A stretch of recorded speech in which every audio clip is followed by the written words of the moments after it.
Hi, this is Andrew Bronsky, and in this video I'm going to be taking you through the basics of setting up your OTF Planboard account for OTF Connects.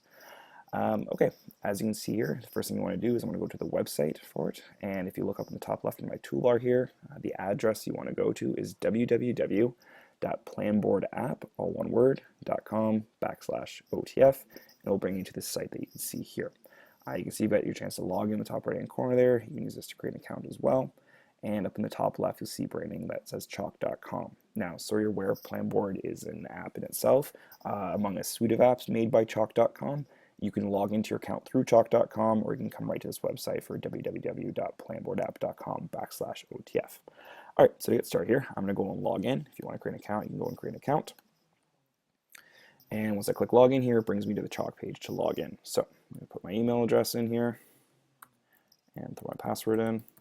If you're working on a personal computer, I click you check stay logged in. It's much easier when you leave the page. You can come back, it'll just jump right back in. You can also sign in using your Facebook account or your Google Plus account as well, your Google account. You can just come right there and default right in it as well.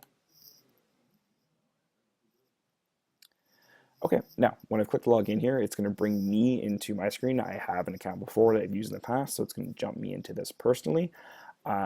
If you've never created an account before and you're coming in for the first time, it's going to ask you to go through a basic setup, which I'm going to jump back in here to myself in a sec.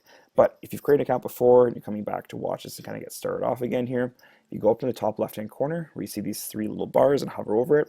You get a variety of options here, and since we just want to go to the basic startup, we're going to click on semesters. So once I click on semester, it's going to bring me to the screen here. You can see my semester from last year that I had set up. Come up here and click on Add New Semester. Again, if you're coming in for the very first time to your account, it's going to take you through the setup in a very similar way, and you'll see most of this here set up for you as well. So the first thing I have to do here is name my semester. I'm just going to put school 2015 to 2016. You get to choose your start and end date for the school year. So I'm going to put in the full school year here and put start down as September the 8th and ending in June on the 30th here. You can see these default checkboxes here for the days of the week. It defaults you to teaching Monday through Friday. If that's not the case for you, you can uncheck some of those boxes, or if you want to add in the weekends here, you can do that as well. Once you feel good about this, you're going to click Create. And it's going to bring me to this page here, and it's going to ask me to add the subjects that I teach. So first thing, go up here and add subject, or in the middle here it says add subject. I'm going to click, and it brings up this dialog box here where it says new subject. If I click in, I can give that a name. So I'm going to put math in here. You also see a variety of color options here, and you also have more if you want to look at some other ones. I highly recommend you give a different color to every subject as you're creating them, because when you get into your planner and you're looking at it from a weekly or monthly view, the color coding is very nice. It's very visually appealing, and it helps you kind of understand the flow of your calendar much more easily. The second option you get here is the curriculum sets here, and this is an option that Planboard gives you to tag off your curriculum and the specific expectations as you're working through your course. So if you tag it here to a specific course and you go into your lesson planner and you start building out some lesson plans for math here as an example, I can actually put in my lesson plan and then click off very quickly and easily the specific curriculum expectations. Planboard has added these in for you, so you don't need to do that work yourself, but it's great because you can kind of track what you've done and what you haven't done throughout the semester very simply. So if I want to add that in, it's important to keep in mind that Planboard and Chalk works with a variety of school boards and provinces and states and a variety of countries all across the world. So there's a lot in here. So to find what you're specifically looking for, I recommend you start off with searching for Ontario. So I'm going to click in the search box here. I'm going to type in Ontario, and then I'm going to start with my grade. So I got grade 4, and I'm looking at math here. So I got grade 4 math. You'll see it says by Planboard official here. Then you know for sure that Planboard is the one that has put this in, built this out, and then you can kind of feel pretty reliable and that you got the right one. So I click Ontario grade 4 math here. Now I can see I've added that curriculum set to my math course. Okay. You have the options for sections here. In K-8, that's probably not going to be as important for as many people, but if you teach multiple sections of the same course, you can actually have like variety of sections here. And if you're teaching the same thing to a different group of students, you can kind of have it set up to add content to those courses very quickly and easily. Anyways, I'm not going to do that here, so I'm going to click Save. And now I've added my section of math. I can keep going through this. I'm going to add another subject in here. For example, I got a new subject here. Let's say I want to add in music. I can choose a color. I'm going to switch this one over to orange. I won't go through and add the curriculum expectations here again, just to kind of save some time for this video, but I'll click save. And I'll add a couple other courses here. So let's see. One thing you might want to add in too is other parts other than your subject in your schedule, just if you want to have a spot in your calendar to plan some things out. So for example, I might add in nutrition break as a subject. It's obviously not a specific subject, but it's something I can add into my calendar in a moment, which you'll see.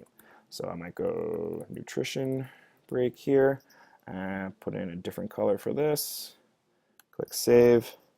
And let's add in one more subject here. I'm going to go here and let's go English. Okay, again, I could add my specific expectations in here. Click on the more button and let's make this a dark blue. Okay, click save. Now again, as a K-8 teacher, I'm probably going to have more than this, but just kind of for the sake of time going through this video, I'm going to stop there and kind of look to move ahead now. Okay, so once I've got all this here, I can see my subjects. Once I'm ready to go, I can see I've got my school year checked off here. I'm on the correct school year. And from here, I'm going to look to go into my timetable. Okay. Now, it's going to bring me to this settings here, and I got to insert my calendar for the days. Okay. Now, so the way I go to do that, actually, first thing here, you can see insert class for the top left here. Before you start inserting classes, you want to choose your rotation. So if you go over to the top right here, it says rotation schedule. The default here for me is weekly, but you can play around with that. So every school is different, and we all have there's some pretty unique schedules out there. I think Planboard has done a really fantastic job of giving teachers a lot of different options to kind of meet their personal needs. So to see some of the options, you can see you got weekly or a 2-week rotation, 3 weeks, 4 weeks, I can go daily, and anywhere from a 2-day rotation all the way up to a 12-day rotation. So you can see you've got a variety of options here. For myself, I'm going to work on a weekly schedule, so I'm just going to click weekly here and leave it as that.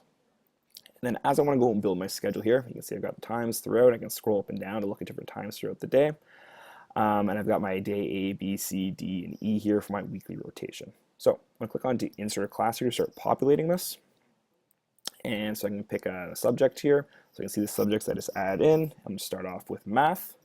I'm going to have this run on the same way, because I can insert multiple times. So say on day 1 and day 3, I'm going to start the day off with math, and I'm going to run it, say, from 8:35 until 9:35. I'm going to start the day off with an hour on those 2 days. So there you go. Again, I'm only using it for these specific times on these days. If I click insert class here, I can see my math subject's been added in there. If I want to change something, if I hover over it, I can see this X, I can delete it out. I can also click on the scroller here and then drag this class and like to be longer or shorter in here as well. So a lot of different ways how you can add this. So I've got my math class in. I'm going to go add in another class, and so let's go, say I've got math on Tuesday, but my day B rather, but I don't want it for as long. Come back here, click on math, check off these days, just go to day 2 now. Let's say it's on day 4 as well, and I'm going to start it at 8:35 again, but this time I'm going to end it a little quicker and only go to 9:05. Okay, so we got day 2, day 4, here's here, and then you can see on those shorter time periods those blocks are in. I can keep going this way. Again, I won't go for too long here, but say I want to have music, I'm going to go back to my day 1, day 3 rotation here, back to 8:35 for my start of my school day. Sorry, actually, after this class, check that, go to 9:35 here, and I'll run this for an hour as well to 10:35. So I'm going to insert there, and I can keep building this out and keep going. Okay, so you keep inserting classes. Say for my nutrition break, it's the same time every day, and say it's going to go from 10:35 to 11:15. Go down here, 10:35 to 11:15 for our first nutrition break. And if that's every day of the week at the same time, check off all 5 days, insert class, and then there's nutrition break all the way through. Okay, those are the basics there. You can keep playing around with this. You don't need to worry about mixing anything up because you can always come back and change this and adjust this as well. When you're done here, and click save. Just kind of back this up. And before you leave here though, I want to highlight one other thing. You also have your semester settings here. So if I click on semester settings, this is a really nice tool as well for you. You get a couple options here. The first one is to add holidays, and you can see off days here as well. Basically, these are to go into your planner and make sure you're not planning out lessons or setting up lessons for days that you won't actually be in class or in the school. So if I click on add holidays here and go down select Canada, click add, and it gives me a default of all the holidays throughout the year here that these are built in. If I click save, those are automatically added into my calendar now, so if I jump ahead, I can see what days are off due to holidays. If I come back to semester settings, I can also add in my own off days. So if I click on add off day here, and reason, again, I might go have a PD day. Okay, you can choose a start day and end day for that.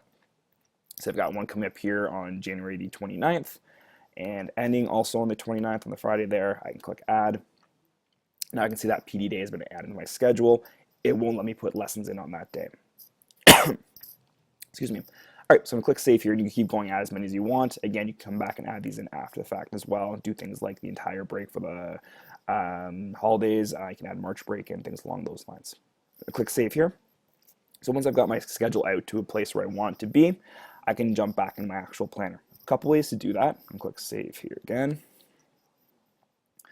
I can hover over the top left hand here, and I can jump into Planboard or Timetable here, or up in the top right, and we see like a little calendar. If I hover over it says Planner, if I click that, it's going to leave and it's going to jump me into my planner now. So it jumps me right to the day. Now I'm making this here. I think it's Tuesday, January 12th. Defaulting the date there for me. Sorry about that. And I got a variety of options here on how to move around. Anyways, that's the very basics of looking at OTF Planboard, how to set up your calendar. Thanks for listening.